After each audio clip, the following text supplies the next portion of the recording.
اعوذ باللہ من الشیطان الرجیم بسم اللہ الرحمن الرحیم نحمدہ ونصلی ونسلم علی رسولہ الکریم وبعد السلام علیکم ورحمۃ اللہ وبرکاتہ۔ سامعین و ناظرین حضرات، ہم مجلس ہفدہم جو کہ 17ویں مجلس فوائد الفاظ شریف کی آپ لوگوں کے سامنے آج پڑھیں گے۔ اس میں حکایات کافی زیادہ ہیں اور طویل مجلس ہے۔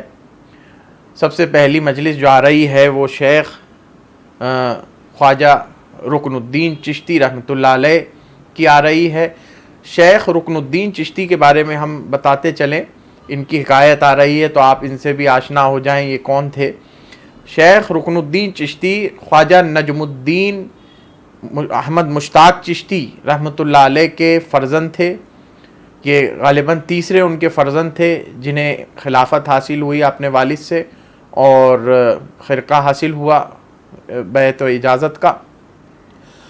اور خواجہ ان کے والد خواجہ رکن الدین چشتی رحمۃ اللہ علیہ کے والد خواجہ نجم الدین احمد مشتاق چشتی، ان کے والد خواجہ مودود چشتی جو کہ خواجہ غریب نواز سیدنا خواجہ معین الدین چشتی رحمۃ اللہ علیہ کے سکڑ دادا پیر ہیں۔ یعنی خواجہ معین الدین چشتی رحمۃ اللہ علیہ کے پیر خواجہ عثمان ہرون رحمۃ اللہ علیہ بڑے سرکار، ان کے پیر خواجہ حاجی شریف علی زندنی رحمۃ اللہ علیہ، ان کے پیر خواجہ مودود چشتی رحمۃ اللہ علیہ، ان کے پیر خواجہ ابو یوسف چشتی جنہیں ان سے خلافت و اجازت حاصل ہوئی۔ تو خواجہ مودود چشتی سادات میں سے حسنی حسینی، ان کے فرزند شیخ نجم الدین احمد مشتاق چشتی، ان سے ان کو خلافت آئی۔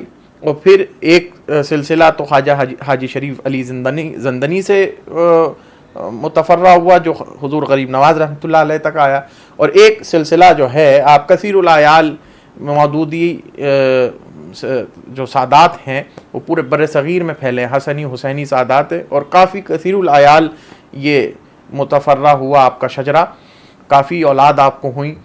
تو خواجہ مودود چشتی کے بعد والوں کو متاخرین کو تو یہ مودودی چشتی کہلاتے ہیں۔ تو ابو الاعلیٰ مودودی صاحب بانی و سرپرست تنظیم جماعت اسلامی جو ہے وہ بھی مودودی ہیں، وہ بھی خواجہ مودود چشتی رحمۃ اللہ علیہ کی اولاد سے سادات ہیں۔ اس طرح بے شمار سادات ہیں ان کی اولاد سے۔ تو اس طرح سید مودود چشتی کے فرزند شیخ نجم الدین احمد مشتاق چشتی، ان کے فرزند شیخ رکن الدین چشتی، اور ان کے دو فرزند تھے خواجہ علی اور خواجہ محمد۔ تو یہاں ان کی حکایت آ رہی ہے کہ تاتاریوں کا ان کا زمانہ تھا، غالباً 5ویں 6ٹھی صدی ہجری کا یہ زمانہ ہے، اور 6ٹھی اور 7ویں صدی ہجری کے درمیان کا یہ زمانہ ہے۔ 5ویں 6ٹھی 7ویں ہجری، 6ٹھی اور 7ویں ہجری کے درمیان کا یہ زمانہ ہے، جس میں خواجہ علی جو ہیں خواجہ رکن الدین چشتی کے، یعنی یہ پوتے ہوئے خواجہ رکن الدین چشتی خواجہ مودود چشتی کے، اور پر پوتے ہوئے خواجہ علی، یہ تاتاریوں کے ہاتھ گرفتار ہوئے۔ اصل یہ تاتاریوں سے لڑنے نکلے تھے۔ یہ بات بھی یاد رکھنے کی ہے کہ صوفیہ صافیہ نے جہاں تصوف اور طریقت کا اور سلوک کی راہ کو اختیار کیا ہے اور اخلاق محمدی صلی اللہ علیہ وسلم کو عوام کے سامنے پیش کیا ہے، اسی طرح انہوں نے جنگوں میں بھی دشمنان کے خلاف، دشمنان دین و اسلام کے خلاف تلواریں اٹھائی ہیں۔ ایک طرف صوفی مزاج بھی رہے ہیں، تصوف پر بھی رہے ہیں، صوفیہ بھی رہے ہیں، تو دوسری طرف انہوں نے دشمنان دین کے خلاف تلواریں بھی اٹھائی، جنگیں بھی لڑی ہیں، اور جنگوں میں شہید بھی ہوئے ہیں، اور جنگوں میں مارا بھی ہے دشمنان اسلام کو۔ تو یہ دونوں پہلو ہیں صوفیہ کے، دونوں پہلوؤں کو یاد رکھنا چاہیے، ایک ہی پہلو یاد رکھ کے نہیں چلنا چاہیے کہ خانقاہ میں خالی اپنے ورد و وظائف اور چلے پر بیٹھے ہیں پیر صاحب، ایسا نہیں ہے، دونوں آپ کے سیرتیں ہیں صوفیہ کی۔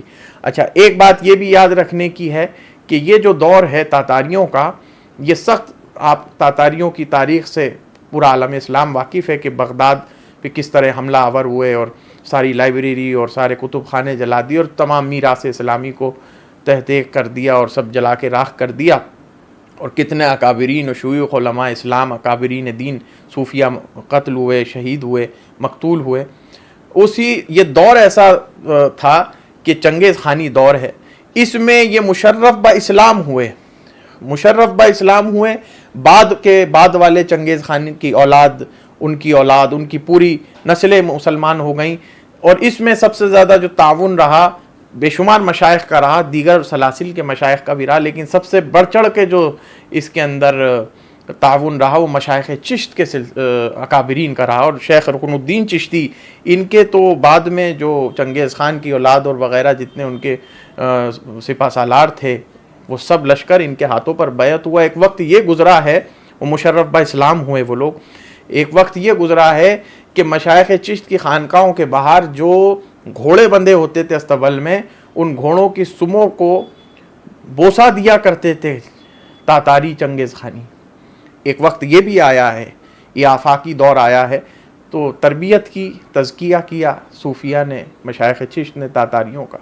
انہی کی بات آ رہی ہے کہ خواجہ علی، خواجہ رکن الدین چشتی رحمۃ اللہ علیہ کے فرزند لڑتے لڑتے تاتاریوں سے گرفتار ہو گئے۔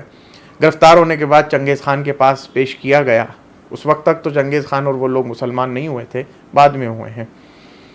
چنگیز خان کے پاس پیش کیا گیا تو وہاں پر خواجہ نصر توسی رحمۃ اللہ علیہ، کتابوں میں ان کا نام آتا ہے، اس میں نہیں ہے، حکایت میں صوفیہ کی کتابوں میں نام آتا ہے کہ خواجہ نصر توسی جو تھے وہ خواجہ رکن الدین چشتی کے مریدین میں سے تھے، چاہنے والوں میں سے تھے۔ وہ چنگیز خان کے پاس بڑی دسترس رکھتے تھے، بڑی تمکنت رکھتے تھے اس کے دربار میں، اس کی محفل میں، اس کے دربار میں۔ تو جب وہ گرفتار ہو کر آئے پیر کے بچے مخدوم زادے ان کے خواجہ علی، تو انہوں نے دیکھا یہ تو بڑا ماجرا ہے کہ میرے پیر کے، میرے شیخ زادے جو ہیں وہ مخدوم زادہ، وہ ان کو اسیر کر کے لایا جا رہا ہے، اب میں کیا ترکیب نکالوں کہ انہیں چھڑا سکوں؟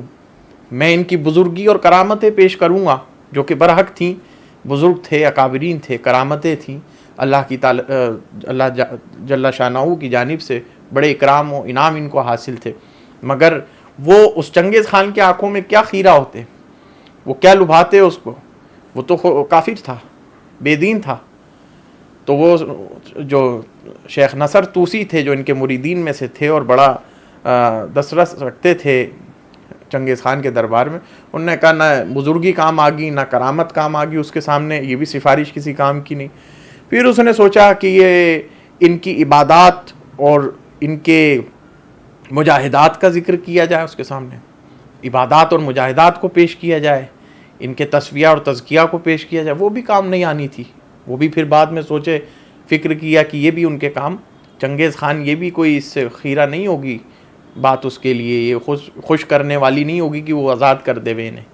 پھر وہ کافی دیر تفکر کیا، سوچا، تدبر کیا، تو شیخ نصر توسی رحمۃ اللہ علیہ جو ان کے مریدین میں سے تھے، وہ چنگیز خان کے پاس جاتے ہیں اور بالفور کہتے ہیں یہ وہ بزرگ ہیں، ان کے والد شیخ رکن الدین چشتی، کہ اب خانقاہ میں لوگوں کو کھانا کھلاتے ہیں۔ چنگیز خان بھی چالاک تھا، چنگیز خان نے فوراً سوال کیا شیخ نصر توسی سے، تم ان کی سفارش لائے ہو اور ان کے والد جنہیں کھانا کھلاتے ہیں کیا وہ انہی کے لوگ ہیں؟ یعنی ان کے مریدین، ان کے احباب، ان کے حلقے کے لوگ، ان کے گھر والے۔ تو اس پر شیخ توسی جو انہوں نے جواب دیا، نہیں، یہ گھر والوں کو نہیں، اپنے احباب و مریدین کو نہیں، بلکہ خلق کثیر کو، سبھی لوگوں کو، آنے والی ہر عوام کو، آنے والے ہر آدمی کو، ہر مذہب کے آدمی کو، ہر دین کے آدمی کو، ہر ملت کے آدمی کو، ہر ایک کو کھانا کھلاتے تھے۔ اس لیے مودودیہ مشائخ چشت کے اکابرین جو تھے اوپر والے، انہوں نے اپنے آپ کو خادم خلائق اجمعین لکھا ہے۔ خادم خلائق اجمعین یعنی تمام مخلوق خداوند کے خادم ہیں ہم لوگ، یہ مخدوم ہے ہماری خلق خدا اور ہم ان کے خادم ہیں۔ اللہ اکبر۔ تو یہ جیسے بات چنگیز خان نے سنی کہ تمام خلق کثیر کو جو بھی ان کی خانقاہ میں آتا ہے سبھی کو کھانا دیتے، سبھی کو لنگر لگاتے ہیں، تو فوراً چنگیز خان نے آزاد کر دیا۔ چنگیز خان نے کہا وہ کیا نیک آدمی ہوگا، وہ کیا بزرگ آدمی ہوگا، کیا بڑی شخصیت، کمال رکھنے والی وہ شخصیت ہوگی، کیا اللہ کی برگزیدہ ہوگی کہ جو ہر ایک کو کھانا کھلا دیتے ہیں۔ تو یہ دیکھیں آپ، یہ آج بھی صوفیہ مشائخ بالعموم صوفیہ کے پاس کھانے کا ایک رواج ہے، لنگر کا، طعام و اطعام کو سب کو کھلایا جاتا ہے۔ اور بالخصوص مشائخ چشت کے پاس آج بھی لنگر سب کو کھلایا جاتا ہے، کسی بھی مذہب والے کو، ہر ایک خانقاہ میں آنے والے کو. اور یہ بھی ایک بات یاد رکھنے کی ہے، یہ ایک سروس تو ہے ہی ہیومینٹی کے لیے، یہ اس کو ایک اپنا دینی فریضہ سمجھتے ہوئے مشائخ نے کیا ہے. اور جیسے کہ نبی کریم صلی اللہ علیہ وآلہ وسلم جو ضیوف اور وفود آتے تھے ان کی ضیافت آپ فرماتے تھے، چاہے کچھ نہیں ہوتا تھا پھر بھی کہیں نہ کہیں سے آپ صحابہ سے کہہ کے کرواتے تھے انتظام. اسی طرح مشائخ چشت نے بھی یہ انتظام کیا ہے. اور یہ بھی یاد رہے یہ ایک بڑا حسین آلہ ہے دین کی تبلیغ کا، کہ پیٹ میں کھانا اترتا ہے اور پھر جب آپ دین کی تبلیغ کرتے ہیں تو لوگوں تک بات پہنچتی ہے، اسے وہ قبول فرماتے ہیں. آگے حکایت آ رہی ہے کہ خطرہ، عزیمت اور فعل کے اوپر بات آئی. خطرہ سے یہاں مراد خطرہ قلبی، یعنی جو بدگمانیاں، جو باطل اوہام ذہن میں وارد ہوتے ہیں، قلب پر وارد ہوتے ہیں، وہ بھی من جانب اللہ ہوتے ہیں، وہ آزمائش کے لیے ہوتے ہیں. جب وہ وارد ہوتے ہیں باطل اوہام، کچھ غلط کرنے کا سوچتا ہے انسان، تو انہیں خطرات قلبی کہتے ہیں. حدیث شریف میں آتا ہے، بے شمار مقامات پر متعدد متواتر احادیث آئی ہیں، صحیحین میں بھی ہے، صحاح ستہ میں بھی ہے، کہ آپ نبی کریم صلی اللہ علیہ وسلم نے فرمایا کہ مسلمان پر اللہ تعالیٰ خطرات قلب پر گرفت نہیں فرماتا. مسلمان بندے کے خطرات قلب یعنی آنے والے برے گمان خیالات پر گرفت نہیں فرماتا جب تک کہ وہ عمل نہ کر لے. جب وہ جو اس نے سوچا اس پر برا وہم اس پر آیا خطرات قلبی، اگر اس پر وہ عمل انجام دیتا ہے، فعل ویسا کر لیتا ہے، تو ہی اللہ مواخذہ فرماتا ہے، ورنہ مواخذہ نہیں فرماتا. اسی سے مناسبت رکھتی ہوئی یہ حکایت آ رہی ہے کہ 3 درجے ہیں. پہلا ہے خطرہ، پھر ہے عزیمت، اس کے بعد فعل. خطرہ قلب یعنی دل پر آنے والے اوہام باطلہ، غلط خیالات جو کچھ انسان نہیں سوچتا ہے وہ بھی آ جاتے ہیں. اس کے بعد ہے عزیمت. عزیمت سے مراد ہے یہاں عزم کر لینا. ان خطرات قلبی پر بندہ جب عزم کر لیتا ہے، پختگی کے ساتھ ارادہ کر لیتا ہے کہ یہ جو میرے کو باطل چیز ذہن میں آئی ہے میں کر کے رہوں گا، یہ مجھے کرنی چاہیے، پھر وہ فعل کی شکل لے لیتی ہے. وہ عزیمت، وہ عزم جو خطرات قلب پر نازل ہوئے اوہام باطلہ، اس پر جب انسان، ایک عام آدمی عزم کر لیتا ہے تو پھر وہ عزم جو ہے، عزیمت جو ہے، فعل میں تبدیل ہو جاتی ہے. وہ عزیمت اسے فعل تک لے جاتی ہے، اسے کرنے پر مجبور کر دیتی ہے. محبوب الہی نظام الدین اولیاء رحمۃ اللہ علیہ کیا خوبصورت بات فرماتے ہیں کہ عام انسان یعنی عام مسلمان، یہاں مراد مسلمان انسان سے، عام مسلمان کی گرفت جب تک نہیں ہے جب تک کہ فعل نہ کر لے. یہ حدیث رسول صلی اللہ علیہ وسلم سے ثابت ہے، جب تک کہ فعل نہ کر لے. مگر درایت قول رسول صلی اللہ علیہ وسلم اب محبوب الہی نظام الدین اولیاء رحمۃ اللہ علیہ بیان فرما رہے ہیں، جو انہی کا خاصہ ہے. فرما رہے ہیں کہ لیکن مقربین، خواص، اللہ والے، بزرگان دین، اللہ والے، مقربین، صالحین، اللہ والوں، اللہ کی جو جماعت ہے، خواص کی جو جماعت ہے، ان کی پکڑ تو، ان کا مواخذہ تو تبھی ہو جاتا ہے جب یہ کوئی چیز سوچ لیتے ہیں. خطرات پر ہی ان کا مواخذہ ہو جاتا ہے. فعل کرنے سے پہلے جو خطرات کا مرحلہ ہے، یعنی جو باطل اوہام آتے ہیں ذہن میں قلب پر، وہ صرف قلب پر آتے ہی ہیں کہ ان کا مواخذہ فرما لیتا اللہ تعالیٰ. اس لیے کہتے ہیں کہ جن کے رتبے ہیں سوا، ان کی سوا مشکل ہے. یہ فعل آنے کی تو نوبت ہی نہیں پہنچتی خواص کو، پہلے درجے پر ہی انہیں گرفتار کر لیتا ہے اللہ تعالیٰ، دنڈ دے دیتا ہے. لیکن عوام کے لیے سہولت ہے، جب تک فعل نہیں سر انجام دیں تب تک ان کی گرفت نہیں ہوتی. آگے فرماتے ہیں، اسی حکایت سے مناسبت رکھتے ہوئے ایک حکایت آگے بیان فرما رہے ہیں. شیخ ابو سعید ابو الخیر قدس اللہ العزیز، ایک بڑی شخصیت، پائیدار شخصیت، آپ پیچھے بھی ان کی سوانح حیات سنتے ہوئے آئے ہیں، کہ شیخ ابو سعید ابو الخیر رحمۃ اللہ علیہ اس حکایت سے مناسبت کرتے ہوئے ان کی ایک حکایت بیان فرمائی کہ ان کی خانقاہ میں ایک بڑا نیکوکار درویش شخص حاضر ہوا. جیسے صوفیہ کی عادت ہوتی ہے تام و اتام کی، آپ نے اپنی دختر جو کہ خرد سالہ تھی، کم سن تھیں، ان کے ساتھ پانی کا پیالہ، اس شیخ درویش، پہنچے ہوئے درویش تھے، ان کی خانقاہ میں حاضر ہوئے شیخ ابو سعید ابو الخیر کی، ان کے پاس بھجوایا کہ آپ پانی اپنی بیٹی کے ساتھ بھجوایا. تو جب وہ پانی انہوں نے بڑے تواضع کے ساتھ، بڑے انکساری اور عاجزی کے ساتھ ان کی دختر نے شیخ ابو سعید ابو الخیر کی درویش کے سامنے رکھا، تو دل میں خطرہ یہ گزرا، قلب میں یہ خیال آیا. کا خطرہ مطلب خیال آنا. خیال یہ آیا کہ کیا ہی یہ خوب میری بچی ہے، بیٹی ہے، صاحبزادی ہیں، یہ لڑکی ہیں، خرد سالہ تھیں، چھوٹی تھیں، کہ جس کے نکاح میں جائیں گی وہ کتنا اچھا لڑکا ہوگا، وہ کتنا نیک بخت مرد ہوگا جن کے نکاح میں یہ آئیں گی، یہ اتنی نیک لڑکی ہے میری، اتنی پارسا ہے. یہ بس گمان ذہن میں آنا، قلب میں خطرہ آنا تھا کہ شیخ ابو سعید ابو الخیر کو من جانب اللہ کچھ چیز القاء ہوئی. تو آپ نے اپنے مؤذن جو کہ خادم خانقاہ تھا اور مؤذن بھی تھا، اس کو کہا کہ جاؤ بازار میں دیکھو، دو لوگ کچھ بات کر رہے ہیں، وہ کیا کہہ رہے ہیں.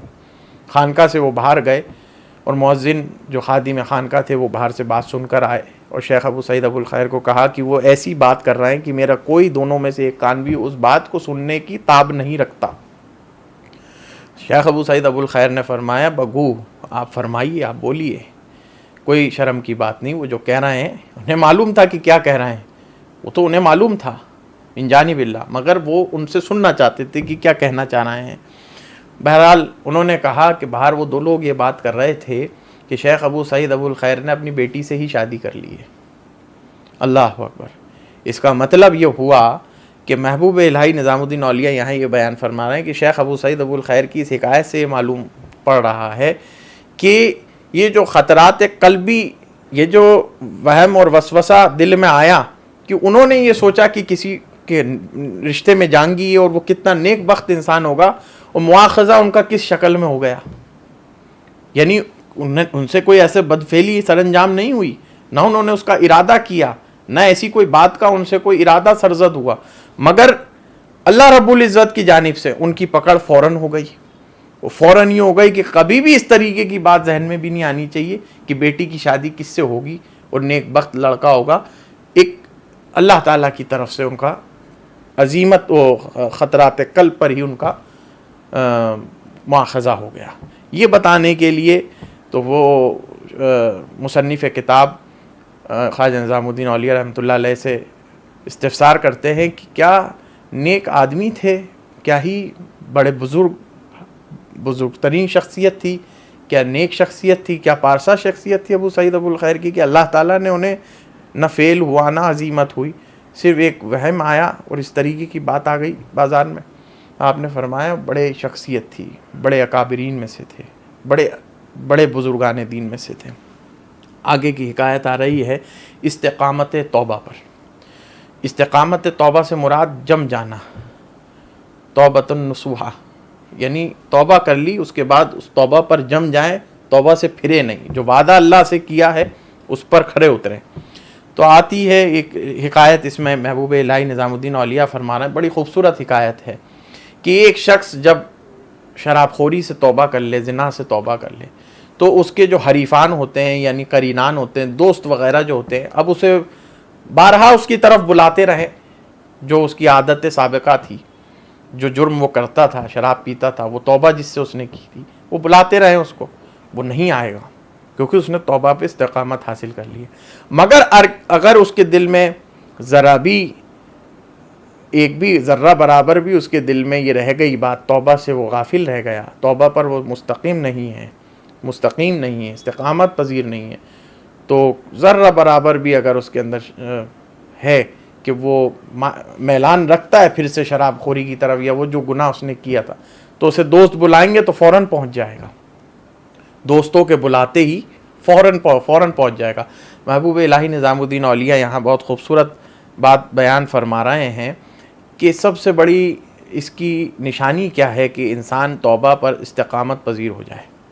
اس کی نشانی کیسے ہے، اس کا پتہ کیسے چلے گا کہ بندہ توبہ پر قائم ہو گیا؟ جو پرانا مثال کے طور پہ کوئی خوب شراب پیتا تھا، شراب خانے میں ہی پڑا رہتا، اب توبہ کر لی، اس کی سب سے بڑی مثال یہ ہے، سب سے پہلی تو اسے ہزارہ بار دوست اس کے قرینان سابقہ بلاتے رہیں، اس کو لالچ دیں، اسے کہیں فری میں ہماری طرف سے مفت میں تجھے پلاتے ہیں شراب، وہ نہیں آئے گا۔ دوسری سب سے بڑی علامت یہ ہے کہ جو لوگ اسے فسق و فجور سے یاد کرتے تھے عوام الناس میں، اس کے دوست وغیرہ احباب اس کے، اب جب بھی اس کا نام آگا نیکی کے ساتھ آگا، فسق و فجور کے ساتھ نہیں آگا۔ یہ ہے توبہ کی استقامت کی علامت بندے کے لیے، کہ بندہ توبہ پر کیسے مستقیم ہے، کیسے استقامت پذیر ہے۔ یہ اسی سے پتہ چل جائے گا بظاہر کہ جو لوگ اسے فسق و فجور سے یاد کرتے تھے، شراب خوری سے یاد کرتے تھے، اب وہ اسے شراب خوری سے یاد نہ کرتے ہوں گے، وہ اسے فسق و فجور سے یاد نہ کرتے ہوں گے، بلکہ اسے نیکوکار جانتے ہوں گے۔ یہی توبہ پر استقامت کی ظاہری علامت ہے، اور توبہ پر استقامت بندے کو رکھنا چاہیے۔ آگے ایک آیت آ رہی ہے، حیدر زاویہ نام کے ایک بچے تھے، ترک بچہ تھا، اس کے حوالے سے آ رہی ہے کہ جب دور تھا تاتاریوں کا اور مغلوں کا، جب ہندوستان آنا تھا، تو اس کے حوالے سے سلطان جی رحمۃ اللہ علیہ فرماتے ہیں کہ ایک حیدر زاویہ نام کا ایک ترک بچہ تھا، اس نے اپنے مریدین سے فرمایا کہ تم لوگ سب چھپ جاؤ، اپنی اپنی جگہ پر چلے جاؤ، مغل جو ہیں وہ حملہ آور ہو رہے ہیں، وہ ایک درویش اپنے ساتھ لے کر آ رہے ہیں، اور وہ درویش جو ہے دراصل وہ جو مغل ہیں ان کی ریڑھ کی ہڈی ہے، وہ یہ سمجھ لیں وہ جائے پناہ ہیں ان کی، وہ حملہ آور مغل جو ہیں ان کی تلواروں کی طاقتیں نہیں ہیں، وہ جو درویش بچہ، وہ جو درویش آدمی، وہ درویش بزرگ جو ان کے ساتھ آ رہے ہیں مغلوں کے ساتھ، وہ سپہ سالاروں کے ساتھ، اصل قوت ان کی وہ ہے۔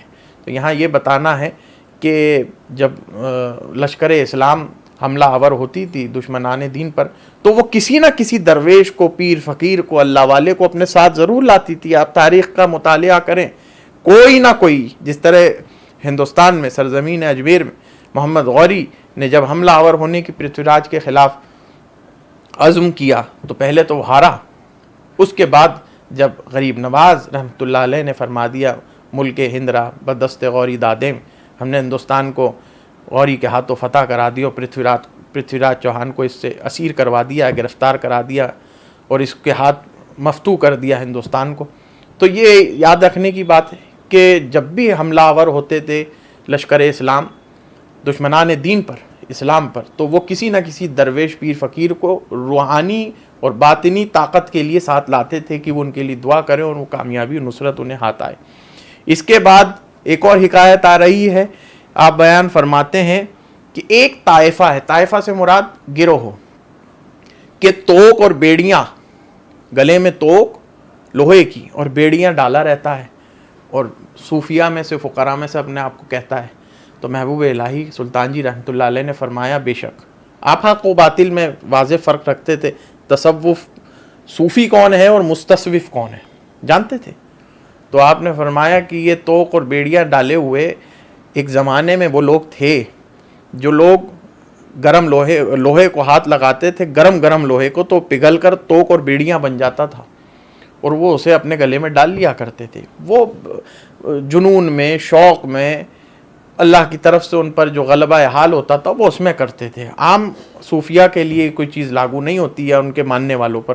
ایک غلبہ حال میں وہ لوگ گرم لوہے پر بھی ہاتھ لگاتے تھے تو وہ توق اور بیڑی کی شکل اختیار کر لیتا تھا، اسے اپنے گلے میں ڈال لیا کرتے تھے۔ آپ نے فرمایا یہ جو ان کی نقل کر رہے ہیں نا، یہ ان کا سا حال تو لے کر آئے۔ آپ نے فرمایا، سلطان جی نے فرمایا، یہ تصدیق کی، یہ مہر ثبت کر دی ہمیشگی کے لیے کہ جو یہ لوگ یہ لے کر آتے ہیں توق اور بیڑیاں، اور پیروں میں ڈالتے ہیں بیڑیاں اور توق گلوں میں ڈالتے ہیں، اور ہاتھوں میں جو ہے وہ کنگن کی طرح جو ہے لوہے کی چینیں ڈالتے ہیں، اور نہ جانے کس کس طریقے کی حرکتیں کرتے ہیں، وہ اپنے آپ کو پیر و فقراء کی اور درویشوں کی جماعت سے گنواتے ہیں۔ محبوب الہی نے فرمایا وہ درویشوں کی جماعت ایسی تھی کہ اگر گرم لوہے کو پکڑ لی تو اور بیڑیاں بن جاتی تھیں۔ ذرا ان سے کہیں گرم لوہا پکڑ کے دکھائیں، ان سے کہیں، محبوب الہی نے فرمایا کہ ان کا سا حال لے کر آؤ، پہلے ان کا سا حال لے کر آؤ، وہ جس حال میں تھے، وہ مغلوب تھے، وہ معذور تھے، وہ اللہ تعالیٰ کے وہ قرب کی وجہ سے غلبہ حال میں تھے، تو وہ ہر کسی پر لازم نہیں ہے کہ ان کی تقلید کرے، وہ غلبہ حال کی وجہ سے ایسا کرتے تھے۔ ان کے پاس غلبہ حال نہیں ہے، صرف دکھاوا ہے۔ آگے حکایت آ رہی ہے اور یہ خاتمے پر آخری حکایت ہے۔ آپ فرماتے ہیں کہ درویش کو چاہیے کہ بذکر حق مشغول باشد، درویش ذکر حق کے ساتھ مشغول رہنا چاہیے، یعنی ہمیشگی کے ساتھ اللہ اللہ اللہ اللہ تسبیحات پر قائم رہنا چاہیے. بندہ خدا پر، درویش پر، فقیر پر، پیر پر، اللہ والوں پر، صوفیہ پر، یہ لازمی ورد ہے ان کا کہ وہ اللہ اللہ کرتے ہیں، چاہے وہ جہری کریں یا سری کریں، لیکن وہ مشغول بحق رہتے ہیں. فرمایا ایک شخص تھے امیر گرامی، امیر گرامی 2-3 طرح کے سے جو یہاں پر لفظ آیا ہے. ایک بزرگ شخصیت تھی امیر گرامی، بڑی شخصیت تھی. ان سے ایک درویش نے، ایک بزرگ شخصیت نے ملنے کے لقاء کی خواہش کی.